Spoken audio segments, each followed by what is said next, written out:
viewers, welcome back to Sila Learning. It's me, Sri Bhama SB. അപ്പോൾ മക്കളെ ഇന്ന് miss വന്നിട്ടുള്ള നിങ്ങൾക്ക് വളരെ യൂസ്ഫുൾ ആകാൻ പോകുന്ന ഒരു വീഡിയോ ആയിട്ടാണ്. ഒരൊറ്റ കോണ്ടന്റിൽ കംപ്ലീറ്റ് ക്ലാസ്, ഒരു കംപ്ലീറ്റ് ചാപ്റ്റർ നമ്മൾ പഠിക്കാൻ വേണ്ടിയിട്ട് പോവാണ്. സോ നമ്മുടെ എക്സാം വരാൻ പോവാണ്. സമയങ്ങളൊന്നും ഇല്ല അല്ലേ, ദിവസങ്ങളൊന്നും ഇല്ല, ഇവരെല്ലാം എണ്ണാവുന്ന ദിവസങ്ങൾ മാത്രമേ എൻ്റെ മക്കളുടെ മുമ്പിൽ ഉള്ളൂ.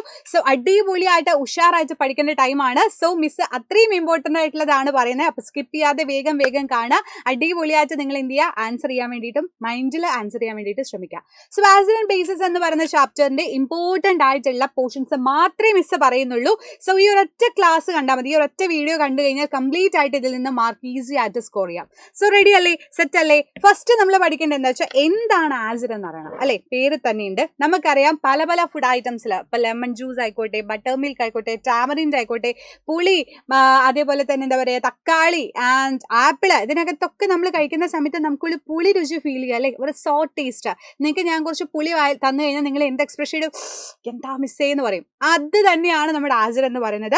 ആസിഡിന് എന്താ മക്കളെ, പുളി രുചിയാണുള്ളത്, സോട്ട് ടേസ്റ്റ് ആണുള്ളത്. അതേപോലെ പല food items, lemon juice, butter milk, ടാമറിൻഡിനകത്തൊക്കെ ആസിഡ് അടങ്ങിയിട്ടുണ്ട്. അതേപോലെ തന്നെ ലിറ്റ്മസ് പേപ്പറിന്റെ കേസ് മിസ് കുറച്ച് കഴിഞ്ഞിട്ട് പറയാം. ഇപ്പൊ ജസ്റ്റ് നിങ്ങൾ ഈ കാര്യങ്ങൾ മനസ്സിലാക്കി വെച്ചാൽ മതി. ആൻഡ് അതുപോലെ നമ്മൾ കഴിക്കുന്ന ഫുഡ് ഐറ്റംസിൽ ഈ പറഞ്ഞ പോലെ ആസിഡുകൾ ഉണ്ട്. അത് ഏതാണെന്നുള്ളത് നമ്മൾ പറയുന്നുണ്ട്. അതുപോലെ നമ്മുടെ ലാബുകളിൽ യൂസ് ചെയ്യുന്ന sulphuric acid, acetic acid, nitric acid തുടങ്ങിയിട്ടുള്ള പലതും എന്താണ്, അസറ്റിക് ആസിഡ് ശക്തി കൂടിയതല്ല. സൾഫ്യൂരിക് ആസിഡും നൈട്രിക് ആസിഡും ഹൈഡ്രോക്ലോറിക് ആസിഡും ഒക്കെ നല്ല ശക്തിയില്ല. അതൊക്കെ കയ്യിലൊന്ന് വീണ് കഴിഞ്ഞാൽ നമ്മുടെ കാര്യം തീരുമാനമായി. അത്രയും സ്ട്രോങ് ആയിട്ടുള്ള സാധനങ്ങളാണ് കേട്ടോ. സോ എന്താണ് നമ്മൾ ആസിഡ് എന്ന് പറയുന്നത്, ഫുഡ് ഐറ്റംസിൽ വീക്ക് ആയിട്ടുള്ളതാണ്, ബാക്കിയുള്ളതിൽ സ്ട്രോങ് ആയിട്ടുള്ളതാണ്. Hydrochloric acid, nitric acid, sulphuric ആസിഡൊക്കെ എന്താണ്, സ്ട്രോങ് ആയിട്ടുള്ള ആസിഡുകളാണ് ഉള്ളത്. അപ്പോൾ ഇതാണ് ആസിഡിന്റെ ഒരു സ്പെഷ്യാലിറ്റി എന്ന് പറയുന്നത്. ഇനി നമ്മൾ ഫുഡ് ഐറ്റംസ്, നമുക്ക് എല്ലാവർക്കും ഇഷ്ടമുള്ള പരിപാടിയാണ് ഫുഡ്, മടുക്കാത്ത പരിപാടിയാണ് ഫുഡ് കഴിക്കുക അല്ലേ. അപ്പോൾ ഫുഡിനകത്ത് ഏതൊക്കെ ആസിഡുകളാണ് അടങ്ങിയിട്ടുള്ളത് നമുക്ക് പറഞ്ഞുതരാം. മക്കളെ, നമ്മുടെ നാരങ്ങയിൽ അടങ്ങിയിട്ടുള്ള ആസിഡ് ഏതാണ്? നാരങ്ങ കഴിക്കുന്ന സമയത്ത് നമുക്ക് ഫീൽ ചെയ്യുന്നതാ, പുളി രുചി ഫീൽ ചെയ്യുക അല്ലേ. ദാറ്റ് മീൻസ് എന്താണ്, സിട്രിക് ആസിഡ് ആണ് അതിനകത്ത് അടങ്ങിയിട്ടുള്ളത്. ഒരു ആസിഡ് ഉണ്ടെന്ന് മനസ്സിലായി, അത് സിട്രിക് ആസിഡ് ആണ് കേട്ടോ. ആൻഡ് അതുപോലെ തന്നെ വിനാഗിരിയിൽ അടങ്ങിയിട്ടുള്ള ആസിഡാണ് അസറ്റിക് ആസിഡ്. അപ്പൊ നമുക്ക് ഇത് കോഡ് വെച്ച് പഠിക്കാം. അത് മിസ് ഇതാ പറഞ്ഞുതരാൻ വേണ്ടിയിട്ട് പോവാണ്. ദേ പിടിച്ചോ, മോർ എന്ന് പറഞ്ഞ ലാക്റ്റിക് ആസിഡ് ആയതുകൊണ്ട് ബുലാ എന്ന് പഠിച്ചേക്കുക, ബുലാ എന്ന് പഠിച്ചേക്കുക. ദാറ്റ് മീൻസ് ബട്ടറില്ല ലാക്റ്റിക് ആസിഡ് ആണ്. അപ്പൊ ബുലാ എന്ന് വേണമെങ്കിൽ ആലോചിക്കാം. മറ്റേ വിനാഗിരിൽ അസറ്റിക് ആസിഡ് ആലോചിക്കുക, സിമ്പിൾ ആണ്. ബാ നമ്മൾ പറയില്ലേ, ബാ എന്ന് പറയുന്ന പോലെ ബാ എന്ന് ആലോചിക്കുക. That means V for vinegar and E for acetic acid. ഇനി പുളിയിലാണെങ്കിൽ ടാറ്റാറിക് ആസിഡ്, വളരെ സിമ്പിൾ, ടാ എന്ന് ആലോചിക്കുക. ടാ ബൈ എന്ന് പറയുന്ന പോലെ ടാ എന്ന് ആലോചിക്കാം. നാരങ്ങയിൽ സിട്രിക് ആസിഡ് ആണ്, ലെമണിൽ സിട്രിക് ആസിഡ്, ആപ്പിളിൽ മാലിക് ആസിഡ് ആണ്. അത് ആലോചിക്കാൻ വേണമെങ്കിൽ ഫഹദ് ഫാസിലിന്റെ അമാലിക് സിനിമ ആലോചിക്കാം. അതിനകത്ത് ആപ്പിൾ തിന്നുന്ന ഫഹദ് ഫാസിൽ എന്ന് നിങ്ങൾക്ക് മനസ്സിൽ വേണമെങ്കിൽ ആലോചിക്കാം. സിമ്പിൾ ആയിട്ട് നമ്മൾ അതും പഠിച്ചു കഴിഞ്ഞിട്ടുണ്ട്. ഇനി നമ്മൾ പഠിക്കാൻ പോകുന്നത് വളരെ ഇമ്പോർട്ടൻ്റ് ആയ കാര്യം എന്ന് പറയുന്നത് നമ്മുടെ ലിറ്റ്മസ് പേപ്പറിനെ പറ്റി നിങ്ങൾക്ക് എല്ലാവർക്കും അറിയും അല്ലേ. നമുക്ക് ആസിഡ് ആണോ ബേസ് ആണോ ടെസ്റ്റ് ചെയ്യാൻ വേണ്ടി നമ്മൾ എടുക്കുന്ന സാധനമാണ് ലിറ്റ്മസ് പേപ്പർ. അപ്പോൾ ലിറ്റ്മസ് പേപ്പറിൽ ഏതൊക്കെ കളർ ചേഞ്ചുകളാണ് കാണിക്കുന്നത്? ആസിഡില് ലിറ്റ്മസ് പേപ്പർ ഏത് കളർ ചേഞ്ച്, ബേസിൽ ഏത് നോക്കണം മക്കളെ. ആസിഡില് ബ്ലൂ ലിറ്റ്മസ് പേപ്പർ റെഡ് ആവുകയാണ് ചെയ്യുക. ABR എന്ന് നിങ്ങൾക്ക് പഠിച്ചു വെക്കാം. Acid, blue litmus paper red, നീല ലിറ്റ്മസ് പേപ്പർ ചുവപ്പാവുന്നത് ആസിഡില്. ആൻഡ് അതുപോലെ RBB എന്ന് വെച്ചാൽ റെഡ് ലിറ്റ്മസ് പേപ്പർ ബ്ലൂ ആകുന്നത് ബേസില്. അപ്പൊ RBB ABR പഠിച്ചു വെച്ചാൽ സിമ്പിൾ ആയിട്ട് നിങ്ങൾക്ക് ഇത് കിട്ടും.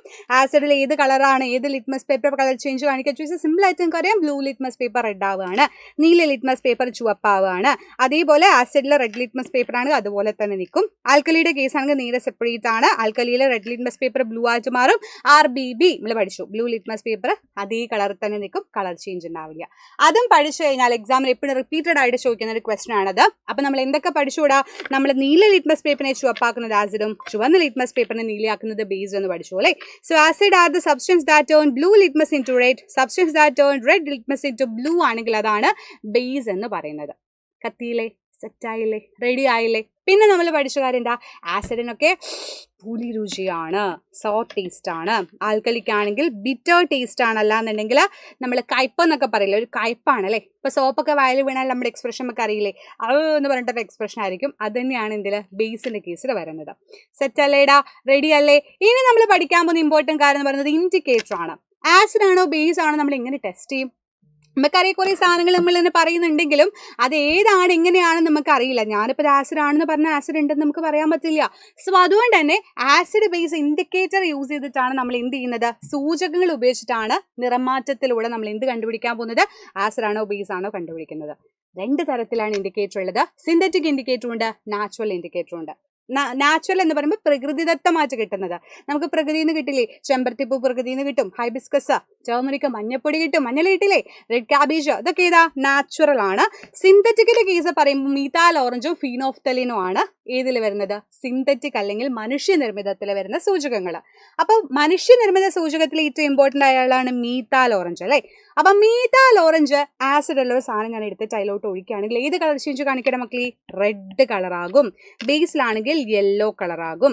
ഇത് പഠിക്കാൻ സിമ്പിൾ ആണ്, ഫുൾ ട്രിക്ക് ആണ്, നമ്മൾ ട്രിക്കോളീസ് ആണ്. അപ്പൊ എന്താണ്, മീതാൽ ഓറഞ്ചിന് എം കൊടുത്തു, ആസിഡിന് എ കൊടുത്തു, 6 റെഡ് കളറും കൊടുത്തു. അപ്പൊ മാറി നിൽക്കൂ എന്നൊക്കെ നമ്മൾ പറയില്ലേ, എന്നോട് പറയണേ മിസ്സേ ഒന്ന് മാറി നിൽക്കുക അപ്പത്തേക്കെന്ന് പറഞ്ഞ് ആലോചിക്കാം. അപ്പൊ മീതാൽ ഓറഞ്ച് ആസിഡിൽ റെഡ് കളർ MAR, മാറി നിൽക്കൂ എന്ന് നിങ്ങൾക്ക് സിമ്പിൾ ആയിട്ട് പഠിക്കാം. അപ്പൊ ആസിഡ് റെഡ് കളർ ആണെങ്കിൽ ബേസിൽ യെല്ലോ ആണെന്ന് നിങ്ങൾ ലോജിക് വൈസ് ആലോചിച്ചിട്ട് എഴുതി വെച്ചാൽ മതി. അപ്പൊ ഓരോരോ സാധനങ്ങൾ നിങ്ങൾക്ക് തരും, കളർ ചേഞ്ച് നിങ്ങൾ എഴുതാൻ വേണ്ടി ചോദിക്കും, എക്സാമിന് ഷുവർ ആണ്.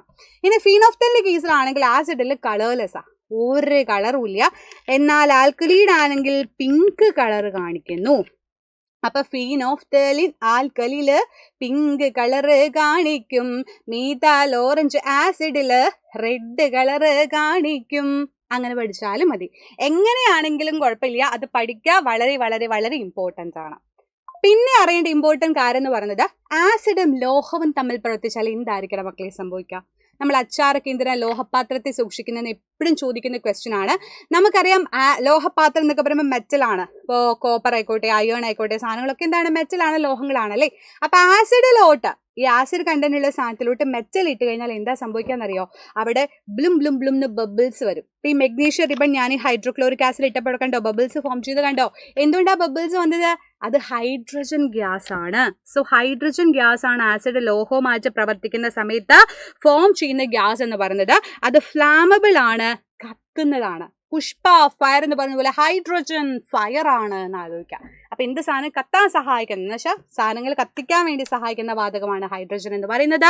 അതേപോലെ അത് ആസിഡ് മെറ്റലായിട്ട് റിയാക്റ്റീബിൾ ആണ് ഉണ്ടാകുന്നത് എന്നുള്ളൊരു പോയിന്റും എൻ്റെ മക്കൾ പഠിക്കണം. സെറ്റല്ലേടാ, റെഡി അല്ലേ? ഇനി ലാസ്റ്റ് ടോപ്പിക്കും കൂടെയാണ്, ഇതും കൂടെ പഠിച്ച ഏകദേശം നമ്മുടെ ചാപ്റ്റേഴ്സ് ഫുള്ള് എന്താണെന്ന് ഞാൻ ഒരൊറ്റ ക്ലാസ്സിൽ ഒരൊറ്റ കോണ്ടന്റിൽ കംപ്ലീറ്റ് ചെയ്തിട്ടുണ്ട്. അപ്പൊ ലാസ്റ്റ് വന്ന് സോപ്പിന്റെ പ്രിപ്പറേഷൻ ആണ്, എക്സാമിന് ചോദിക്കും. നല്ല സന്തൂർ സോപ്പും നല്ല ചന്ദ്രിക സോപ്പൊക്കെ എങ്ങനെ ഉണ്ടാക്കുക ചോദിച്ചാൽ നിങ്ങൾ ഇൻഗ്രീഡിയൻസ് പറഞ്ഞു കൊടുക്കുക. സോഡിയം ഹൈഡ്രോക്സൈഡ് എന്ന കാസ്റ്റിക് സോഡ, വെളിച്ചെണ്ണ, വെള്ളം, സോഡിയം സിലിക്കേറ്റ്, സ്റ്റോൺ പൗഡർ, ഇത്രയും സാധനം നമുക്ക് ആവശ്യമുള്ളൂ. നമ്മൾ ആദ്യം എന്ത് ചെയ്യുക, ഒരു സ്റ്റീൽ പാത്രം എടുത്തിട്ട് അതിലോട്ട് കാസ്റ്റിക് സോഡ ആഡ് ചെയ്യാം. ആൻഡ് അതുപോലെ വെള്ളം എടുക്കണം, സ്റ്റീൽ പാത്രത്തിൽ വെള്ളം എടുത്തിട്ട് അതിലോട്ട് കാസ്റ്റിക് സോഡ ആഡ് ചെയ്ത് നന്നായിട്ട് മിക്സ് ചെയ്യാണ്. കുഷ് മിക്സ് ചെയ്ത് എന്ത് ചെയ്തിട്ടുണ്ട്, സെറ്റ് ആക്കിയിട്ടുണ്ട്. ലയിച്ച് കഴിയുമ്പോൾ എന്താ പ്രശ്നം എന്നറിയോ, ഇതിങ്ങനെ ഇളക്കുമ്പോൾ നമുക്ക് നല്ല ചൂട് ഫീൽ ചെയ്യും, കാരണം ഇത് നന്നായിട്ട് താപം പുറത്ത് വിടും. സോ അതുകൊണ്ട് തന്നെ അതിനൊന്ന് തണുപ്പിക്കാൻ വേണ്ടി വെക്കുന്ന പരിപാടിയാണ് അടുത്തത്. ഒന്ന് തണുപ്പിച്ച് സെറ്റ് ചെയ്തതിന് ശേഷം നേരെ നമ്മൾ മറ്റൊരു പാത്രത്തിൽ എന്ത് ചെയ്തിട്ടുണ്ട്, കുറച്ച് വെളിച്ചെണ്ണ എടുത്തിട്ടുണ്ട് അല്ലേ. ആ വെളിച്ചെണ്ണയിലോട്ട് ഇത് നന്നായിട്ടിട്ട് ഇളക്കുക. മതിയോ, പോരാ. എൻ്റെ സോപ്പ് എന്നൊക്കെ പറയുമ്പോൾ SB സോപ്പ് എന്ന് പറയുമ്പോൾ ഞാനൊരു സോപ്പ് ഉണ്ടാക്കുകയാണെങ്കിൽ എനിക്ക് കുറച്ച് കട്ടിയും കുറച്ച് മണവും ഇതൊക്കെ വേണം. അതിന് കുറച്ച് പെർഫ്യൂംസ് വേണമെങ്കിൽ നമുക്ക് ആഡ് ചെയ്യാം. അതേപോലെ കട്ടിക്ക് വേണ്ടി സോഡിയം സിലിക്കേറ്റും സ്റ്റോൺ പൗഡർ ആഡ് ചെയ്യാം.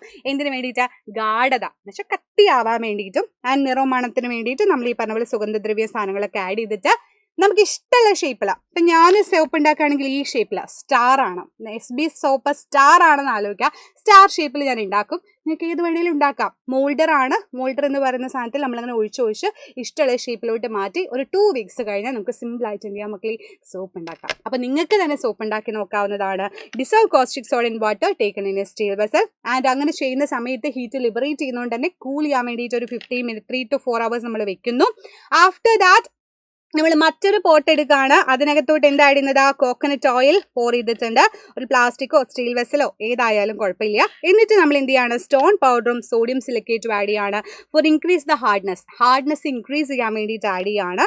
അതുപോലെ നന്നായിട്ട് നമ്മൾ സ്റ്റിർ ചെയ്തിട്ടുണ്ട്, നന്നായിട്ട് മിക്സ് ചെയ്ത് സ്റ്റിർ ചെയ്ത് വെച്ചതിന് ശേഷം നമ്മൾ എന്ത് ചെയ്യാണ്, ഈ പറഞ്ഞ പോലെ മോൾഡറിലോട്ട് ഇഷ്ടമുള്ള ഷേപ്പിലോട്ട് അത് മാറ്റാണ്. ആഫ്റ്റർ ദാറ്റ് 2 വീക്സ് കഴിഞ്ഞതിന് ശേഷം ആഫ്റ്റർ 2 വീക്സ് എന്ത് ചെയ്യാണ്, ഇത് നമുക്ക് സിമ്പിളായിട്ട് ഉണ്ടാക്കിയെടുക്കാൻ വേണ്ടി പറ്റും. അപ്പം നമ്മൾ സിമ്പിളായിട്ട് എന്ത് ചെയ്തു, ഇപ്പോൾ സോപ്പ് ഉണ്ടാക്കിയിട്ടുണ്ട് അല്ലേ. അപ്പോൾ ഇത്രയും കാര്യങ്ങളാണ് മെയിനായിട്ട് നമ്മൾ പഠിക്കേണ്ട കാര്യങ്ങൾ. സോ ഇതൊക്കെ സ്കിപ്പ് ചെയ്യാതെ തന്നെ പഠിക്കുക.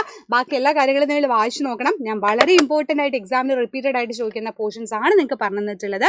സോ അടിപൊളിയായിട്ട് പഠിക്കുക, സെറ്റായിട്ട് പഠിക്കുക, എക്സാം ഒക്കെ സെറ്റ് ആവട്ടെ, റെഡി ആവട്ടെ. അപ്പോൾ thank you so much dears. അപ്പോൾ വിത്ത് ലവ് SB മിസ് ആണ്. സോ ബാക്കി കാര്യങ്ങൾ നമ്മൾ നെക്സ്റ്റ് ക്ലാസ്സിൽ ഡിസ്കസ് ചെയ്യാം. സോ അതുവരേക്കും ബൈ ബൈ, സീഡിയസ് ബൈ.